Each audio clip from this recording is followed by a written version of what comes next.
Hello guys, hope you are all right. कभी कभी ना बड़ी दुविधा होती है एक चीज़ को समझने में, समझ नहीं आता है कि वीमेन आर स्ट्रॉन्ग और women are fragile. So women are strong in the way they can bear pen.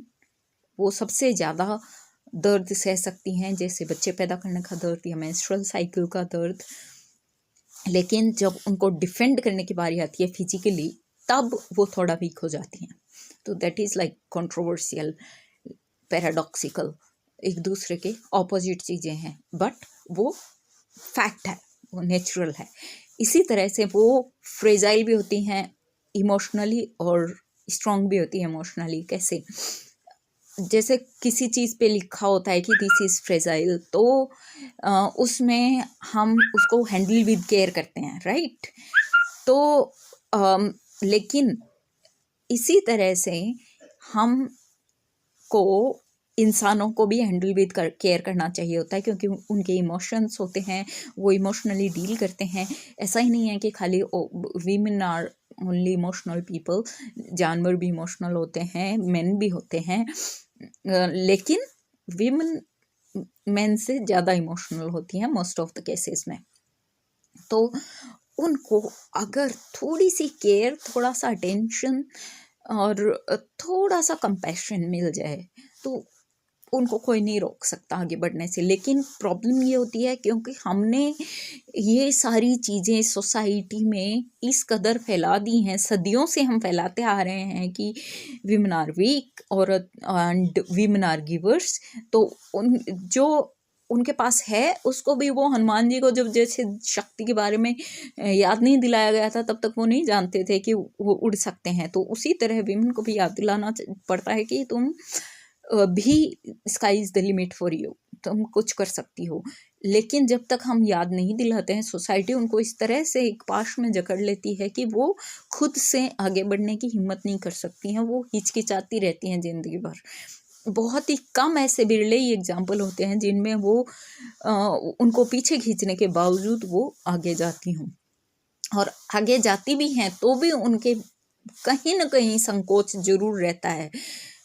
भले किसी भी चीज़ को लेकर हो, तो वो एक हिडन इन्फीरियरिटी कॉम्प्लेक्स होता है। वो कॉम्प्लेक्स कहना सही नहीं होगा, वो हिडन इन्फीरियरिटी का भाव होता है एक्चुअली। कि उसमें ये नहीं होता है कि कॉम्प्लेक्स, तो मेरे ख्याल, मेरी अंडरस्टैंडिंग के अनुसार उस चीज़ को कहेंगे जहाँ पे ये हो कि अच्छा ये कोई मेरे से आगे ना निकल जाए, या फिर किसी से ईर्ष्या हो, ऐसी चीज़ें कि भाई वो मेरे से आगे है तो मेरे को उससे ईर्ष्या हो रही है, वो नहीं होते हैं। लेकिन ये होता है कि अच्छा ठीक है, अपनी हार जल्दी स्वीकार कर लेते हैं, अपनी गलतियां जल्दी स्वीकार कर लेते हैं, दैट इज़ गुड पॉइंट। लेकिन हार जल्दी स्वीकार कर लेना इज़ नेगेटिव पॉइंट।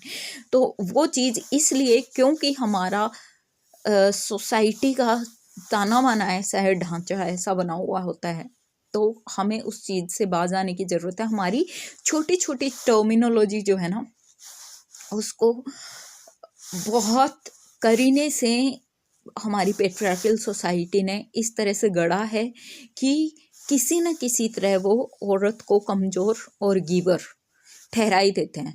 और कमज़ोर और गिवर दोनों ही चीज़ें कि मतलब तुम्हारे पास जो भी है वो हमें दे दो, तुम तो देने के लिए ही बनी हो। तो मतलब they don't have their self life, self respect, nothing, you give to ourselves. बच्चों के लिए ज़िंदगी बिता दो, पति के लिए बिता दो, पिता के लिए बिता दो, भाई के लिए बिता दो, ख़त्म, फुल स्टॉप। तो ऐसा नहीं करना है हमको। हमें कहना ही क्यों है, हमें ये भी क्यों करना है? कई लोग जैसे बोलते हैं अच्छा मैं तो अपनी बेटी को बेटा कहूँगा या कहूँगी, या फिर वो बोलते हैं अच्छा बेटा क्या करेगा। अरे भाई, ऐसे जेंडर चेंज करके अपने बच्चों को बोलने से कुछ नहीं होगा, उससे उनमें और ज़्यादा इन्फीरियरिटी कॉम्प्लेक्स आएगा, क्योंकि वो बड़े होके उनको फिर लगेगा कि अच्छा ये अभी मेरे को ऐसा बोलने के लिए क्यों बोल रहे हैं। अभी उनको let them be proud of being a girl. They are born brave. Girls can be brave. Girls are strong. Girls can lead emotionally, mentally, financially, in all the aspects of life. तो उनको क्यों हम मतलब पीछे धकेलने में लगे हुए हैं, ये बोल के कि अच्छा हम तो, यानी हम बोलते हैं तो अगर जो सोच भी रहे हैं तो बहुत ज़्यादा लोग हमारे हैं कि हाँ, मैं तो अपने बेटी को बेटे की तरह रखती हूँ। नहीं, आपको बेटी को बेटे की तरह रखने की ज़रूरत नहीं है, और ना ही बेटे को बेटी की तरह रखने की ज़रूरत है, बल्कि दोनों को नैसर्गिक रूप से जीने देने की ज़रूरत है। क्योंकि नैसर्गिक रूप से जिएंगे ना तो उनका जेंडर समाजीकरण नहीं होगा। तो ये जो हम जेंडर सोशलाइजेशन करते हैं ना, ठीक है, एक फिजिकल सेक्स जो है वो हम लेके पैदा होते हैं, लेकिन हम जेंडर कभी लेके पैदा नहीं होते हैं। हमें जेंडर हमारी सोसाइटी देती है, जो फीलिंग्स हमें भरती है कि अच्छा मैं लड़का हूँ, मैं कुछ भी कर सकता हूँ, वो इगोइस्टिक बना देती है। जबकि मर्द वो होता है जो भाई कुछ भी कर सकता है। नहीं, मैं मतलब कि मैं तुम्हारे को कंट्रोल करूँगा, ऐसा नहीं, वो मर्द नहीं होता। वास्तव में वो मर्द, मतलब मर्द की जो परिभाषा घड़ी गई थी वो ये थी कि मैं हूँ, जो भी तुम्हें चाहिए उसके लिए मैं हूँ। तो मतलब वो साथ चलने का एक प्रतीक था। लेकिन उस चीज़ को हमने बहुत ही ज़्यादा नेगेटिव करके और दोनों को इस कदर डिवाइड कर दिया है कि वो खुद ही आपस में अपनी फैमिली के ही झगड़े होते रहते हैं। तो ये चीज़ हमें समझने की बहुत ज़्यादा ज़रूरत है, क्योंकि यही हमारा बोन ऑफ कंटेंशन है, यही हमारा झगड़े की जड़ है, जहाँ पे हम शुरुआत होती है हमारे जन्म से। और समाज जो है डिफ्रेंशिएट करता है एक लड़के और लड़की को अलग अलग तरीक़ों से। जैसे ब्लू कलर लड़के का, पिंक लड़की का। अरे भाई, कुदरत ने रंग दिए हैं, जब कुदरत ने नहीं बांटे, तुम कौन होते हो बांटने वाले? हाँ, हम इंसान ही हैं जो जो जो जो है औरत के जन्म पे दुखी और आदमी के जन्म पे खुश होते हैं। बल्कि जानवरों में तो जब बछड़ा पैदा होता है दुखी हो जाते हैं आदमी, इंसान ही दुखी होता है उसमें भी, गाय माता को कुछ फर्क नहीं पड़ता। और जब बछड़ी पैदा होती है तो खुश हो जाते हैं, भाई लड्डू बट रहे हैं, हमारे बछड़ी हुई है। क्यों? क्योंकि वो आगे फिर उनको मिल्क देने वाली है। सो ये सब जो है ना, हमें बहुत सही से अधर अधर बहुत संभल संभल के चलने की ज़रूरत है, तभी हम इन चीज़ों से बाज आ पाएंगे। हमें सबसे पहले कोई रॉकेट साइंस समझने की ज़रूरत नहीं है। हमें सबसे पहले ये समझने की ज़रूरत है कि हमारे जो आसपास टर्मिनोलॉजी है, शब्दावली जो है ना जेंडर की, उस चीज़ को कैसे न्यूट्रलाइज किया जाए, ताकि दोनों तरफ से, एक तरफ जो हम इगोइस्टिक बच्चे बना देते हैं और वो इन्फीरियरिटी कॉम्प्लेक्स के और नार्सिसिज्म के शिकार होते हैं, दूसरी तरफ हम एक सेल्फलेस पर्सन तो बनाते हैं, लेकिन साथ में उनका सेल्फलेसनेस इतना ज़्यादा हो जाता है कि वो सेल्फ रिस्पेक्ट का भी मीनिंग नहीं समझ पाती हैं, और या फिर वो इतनी एग्रेसिव और डिफेंसिव हो जाती हैं कि वो भी फिर इन्फीरियरिटी कॉम्प्लेक्स की शिकार होकर दूसरों को विक्टिम बनाती रहती हैं। तो इन दोनों ही चीज़ों से हमें बाज आने की ज़रूरत है, क्योंकि ये दोनों एक यहाँ पे एक यहाँ पे नहीं चल सकता। बराबर चलेंगे, कंधे कंधा मिला के चलेंगे, और नैसर्गिक रूप से जब इनका विकास होगा तब हमारा समाज आगे बढ़ पाएगा। हम आधी आबादी को पीछे और आधी आबादी को आगे लेकर एक स्वस्थ समाज की परिकल्पना नहीं कर सकते। अगर हमें स्वस्थ समाज चाहिए, अगर हमें अपने बच्चों के लिए अच्छा भविष्य देना है, वही सबसे बड़ा हमारे बच्चों के लिए एक नेमत होगी, एक उपहार होगा हमारी तरफ से। तो अगर हमें वाकई ये करना है, दुनिया को छोड़ो, आपको और मेरे को अगर करना है, तो हमें अपने घर में टर्मिनोलॉजी सुधारिए, अपनी शब्दावली सुधारिए, और देखें आप कैसे आपके बच्चे प्राकृतिक रूप से आगे बढ़ते हैं। दुनिया को सुधारने का हमने ना तो ठेका ले रखा है, ना ही हम ये कर सकते हैं, क्योंकि हमारी ज़िंदगी छोटी सी, हम एक भी दूसरे आदमी को नहीं सुधार सकते हैं। कोई सुधरना चाहता है वो अपने आप सुधर जाएगा। हम कुछ अच्छा करेंगे, हमको देख के सुधर जाएंगे 4 आदमी, लेकिन हमें उदाहरण बनना पड़ेगा। कहने से कुछ नहीं होता। अगर हम चाहते हैं कि हमारे बच्चे हमारी सेवा करें बुढ़ापे में, तो हमें अपने माँ बाप की, अपने सास ससुर की सेवा करके दिखानी होगी, तब वो हमारी सेवा करेंगे, ऐसे नहीं करेंगे। तो वही बात हर जगह लागू होती है। अब हम सारे दिन उबासियाँ लेते रहें, दारू पी के पड़े रहें या अय्याशियाँ करते रहें, तो हमारे बच्चे क्या सीखेंगे? उनको लगेगा अच्छा यही एक ही ज़िंदगी है। अगर मैंने जैसे मेरी माँ वर्किंग वूमन रही है तो मैंने उनको देखा है, तो मेरे लिए ये नॉर्मल है कि I can work and I can manage household, तो that's okay and that doesn't make me tensed और टायर्ड. बट जिसने ये चीज़ नहीं देखी है उसके लिए it is like oh my God, how can I do that. तो किसी ने अपने माता पिता को लड़ते हुए देखा है तो उनके लिए एकदम शांति वाला चीज़ जो है is like no, it's not like home kind of thing. उनके लिए नॉर्मल है अगर कोई झगड़ते हैं तो भले ही वो कितना भी डोमेस्टिक वायलेंस हो रहा हो. तो इन चीज़ों को हमें ना, छोटी छोटी ये चीज़ें हैं, इन पे फोकस करके इनको अनलर्न करने की ज़रूरत होगी. लर्निंग से ज़्यादा हमें अनलर्निंग की ज़रूरत है अगर हम वाकई अपना स्वस्थ समाज चाहते हैं, तो जिसमें हम सुख की चैन की सांस ले सकें और जब हमारी आंखें अंतिम समय में बंद हों तो हम ये सुकून से सो सकें धरती माता की गोद में, ये सोच कर कि हाँ हमने और कुछ किया हो या नहीं किया हो, अपनी जिंदगी को प्राकृतिक रूप से जिया और अपने बच्चों को प्राकृतिक रूप से बढ़ने का मौका दिया है. और हमारे पास सबसे बड़ी नेमत वही होती है कि हम एक जीवन को, जो नया जीवन आया है हमारे हाथ में, प्रकृति ने रिस्पॉन्सिबिलिटी दी होती है, उससे ज़्यादा बड़ी रिस्पॉन्सिबिलिटी कोई नहीं हो सकती. उसको हमने सही दिशा दी है जहाँ पे वो चारों तरफ से देखकर, सोच समझकर और फिर कोई निर्णय लेने के काबिल हो सकता है या हो सकती है, जहाँ पे हमारे निर्णय, हमारे विश्वास, हमारे जो भी क्या बोलते हैं रिलीजियस फेथ के रूप में ले लो या पॉलिटिकल आइडियोलॉजी के रूप में ले लो, वो चीज़ें, हमारी जो चीज़ें हैं उनसे इतर जाकर भी, उससे अलग जाकर भी हमारे बच्चे अगर सोच सकें.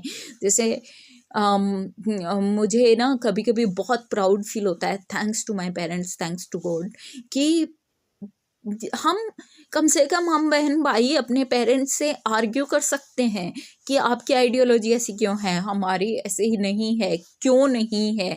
इसका हम एक दूसरे को रीज़न बता सकते हैं, एक दूसरे से समझ सकते हैं. जब हम बोलेंगे हम ऐसा इसलिए नहीं सोचते हैं, तो हमारे पेरेंट्स अगर वो बेटर कंडीशन में समझाने की, तो वो हमें समझाएंगे कि ऐसा इसलिए नहीं है या इसलिए है.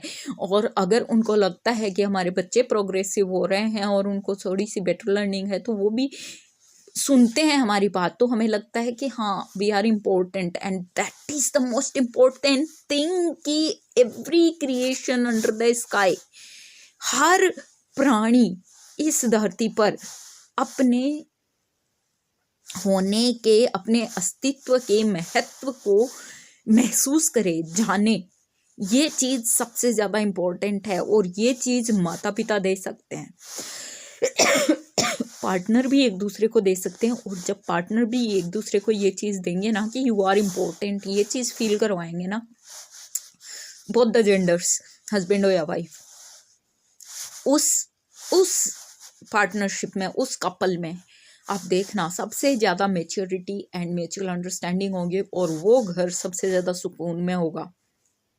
देखते हैं कई बार ही ना, जैसे पापा बेटी के लिए बहुत ज़्यादा प्रोटेक्टिव होते हैं, उसके लिए हर चीज़ करने के लिए रेडी रहते हैं, उसको हर सुविधा देने के लिए रेडी रहते हैं, लेकिन जब बात उनकी वाइफ की आती है, ओह नो, तो ये चीज़ से भी हमें बचना है. हमें क्योंकि वो जो माँ आई है, जो आपकी वाइफ है, वो भी किसी की बेटी आई है, तो आप जैसी ज़िंदगी अपनी बेटी के लिए चाहते हैं वैसी ज़िंदगी उसको भी दें, ताकि आपकी बेटी के दिल से, दिमाग से वो खौफ हट सके कि मेरे पापा जैसा बंदा अगर मेरे को मिल गया तो क्या होगा. आप ऐसा उदाहरण बने कि आपकी बेटी ऐसा सोच सके कि भाई हाँ, मेरा जीवन साथी मेरे पापा या भाई के विचारों के जैसा हो तो अच्छा होगा, मैं एक सुकून की ज़िंदगी जी सकूँगी. ये चीज़ ना सबसे ज़्यादा प्राउड वाली चीज़ होती है. और पिता या भाई भी ये सोच सकें कि मेरी वाइफ या मेरी बेटी के जैसी मेरी वाइफ हो, मेरी माँ या मेरी बेटी के जैसी मेरी वाइफ हो, तो मैं बहुत अच्छे से जी सकता हूँ. तो ये उदाहरण हमको ना दुनिया को देने हैं. और ज़रूरी नहीं है कि आपसे, कई बार पूछते हैं ना कि अच्छा आपका आइडियल कौन है, तो ज़रूरी नहीं है आप जाकर जो है महात्मा गांधी या विनोबा भावे या भगत सिंह या विवेकानंद को अपना आइडियल बताएं। अब आप जो है सावित्रीबाई फुले जो एक लेडी थी उनको भी अपना आइडियल बता सकते हैं। आप सब छोड़ें, आपको दूर के या जिनसे आप कभी मिले नहीं हैं उनको अपना आइडियल बताने की ज़रूरत नहीं है। आप अपना आइडियल अपनी माँ को भी बता सकते हैं, चाहे वो अंगूठा छाप ही क्यों ना हो। मेरी नानी जो अंगूठा छाप रही हैं, मेरे लिए वो मेरी आइडियल है, और उनसे ज़्यादा समझदार और सहनशील और क्या बोलूँ, मतलब सहनशील not in the term of negativity but अपने हिसाब से चलने वाली इंसान, जिन्होंने मतलब हालांकि उतना सहन नहीं करना चाहिए किसी को, बट फिर भी मैं सोचती हूँ कि how she could manage it कि उनको ऊपर कोई गुस्सा करे तो भी उनको कभी ना गुस्सा आए, वो भी आज की दुनिया में। मतलब शी वॉज लाइक बुद्धा, तो मेरे लिए तो वो बुद्ध ही थी, जबकि बुद्ध से भी ज़्यादा स्ट्रॉन्ग मैं उनको कहूँगी, क्योंकि उन्होंने गृहस्थी में रहते हुए ये सारी चीज़ें की हैं। गृहस्थी में रहते हुए उन्होंने इतना ज़्यादा मतलब चीज़ें सीखी हैं, उनके पास हर चीज़ का पीसफुल सोल्यूशन होता है। How can you do that so calmly, so peacefully, so wisely. और मतलब उन्होंने अनपढ़ होते हुए भी अपनी संस्कृति को बहुत ज़्यादा आगे बढ़ाया, गीतों के माध्यम से, अपनी पोशाक के माध्यम से।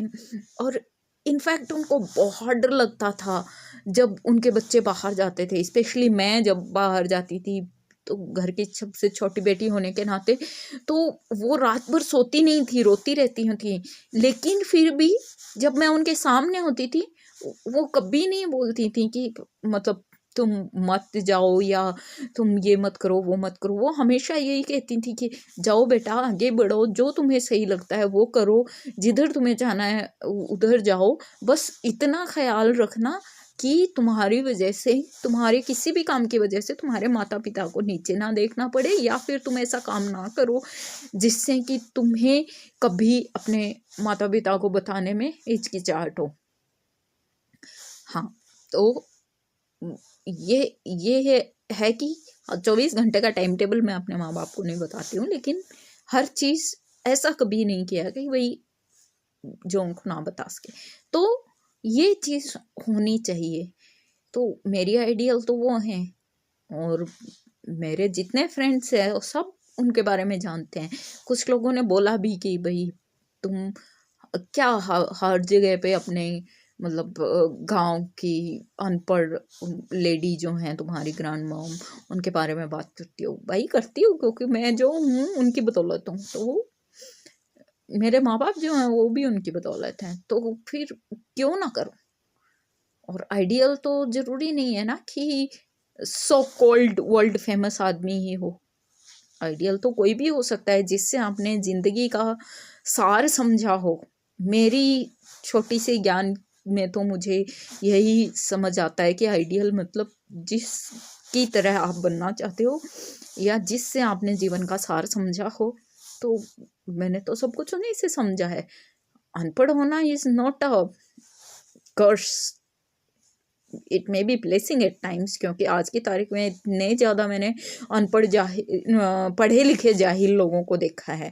अनपढ़ जाहिल नहीं होते हैं, पढ़े लिखे भी जाहिल होते हैं। बात क्या होती है, बात होती है कि संस्कार आपके कैसे हैं। अगर आप हाईली क्वालिफाइड ऑक्सफोर्ड में पढ़े लिखे हैं और डोमेस्टिक वायलेंस कर रहे हैं, आपकी पढ़ाई का क्या मतलब है भाई। आप अपनी बीवी को बात ही नहीं रखने देते, उससे विचार विमर्श करने की आप में सहनशीलता नहीं है, तो फिर काहे का ऑक्सफोर्ड, काहे का कैम्ब्रिज, कुछ नहीं।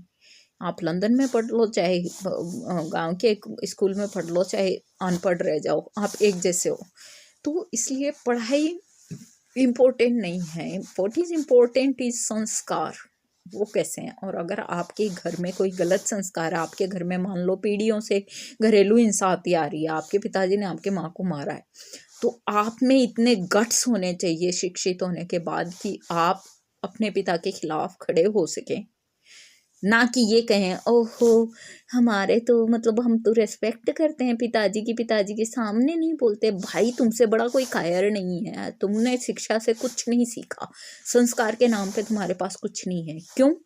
क्योंकि तुम्हारे पास इतना भी संस्कार नहीं है कि तुम अपनी माँ के हक के लिए खड़े हो सको,